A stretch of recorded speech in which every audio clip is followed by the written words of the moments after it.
नमस्कार मित्रांनो. मागील ब्लॉकमध्ये मी पाहिलं का आपण चेन्नईला निघालो होतो. आता आपण पोहोचलोय सेडममध्ये. सेडममध्ये आता पाणी भरायचं होतं म्हणून पाणी घेतलं भरून. मग गेलो गाडीत ठेवायला, गाडीत ठेवलं आणि मग गेलो आपण पंपावर गेल्यावर लगेच चिकन बनवायची तयारी सुरुवात केली. शुभमने काढला गॅस आणि मटेरियल बाहेर काढलं. मग लगेच आपण आहे ना कांदे, कोथिंबीर, मिरच्या, टोमॅटो कापायला सुरुवात केली. सगळं कापून झाल्यावरती मग गावड्याने आणि मी घेतलं चिकन बिकन धुवून व्यवस्थित. मग धुवून झाल्यावरती मीठ, हळद, इलायची सगळं टाकून दिलं चिकन शिजायला टाकून. आता शिजायला टाकून दिल्यावरती बसलो तर टाइमपास करत शुभमन, मी, गावडे सगळ्यांनी टाइमपास केला. फायनली आपलं चिकन शिजलं होतं. मग पाणी, तांदूळ टाकून केली बिर्याणी बनवायला सुरुवात. बिर्याणी दिली शिजायला टाकून आणि मग बसलो परत टाइमपास करत.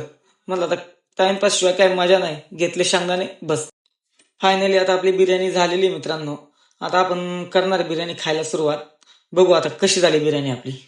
मग गावडे, शुभमन आम्ही सगळ्यांनी घेतली बिर्याणी ताटात आणि केली खायला सुरुवात. वाव, काय मस्त आणि छान झाली ती बिर्याणी, काही विचारूच नका तुम्ही. बिर्याणी वगैरे खाऊन झाल्यावर सगळं उरकलं आणि ना डिझेल टाकायला गेलो गाड्या घेऊन. तिन्ही गाड्यांमध्ये डिझेल टाकलं आणि केली आपल्या चेन्नईच्या पुढच्या प्रवासाला सुरुवात. आता निघूया, चला भेटूया पुढच्या ब्लॉकमध्ये मित्रांनो.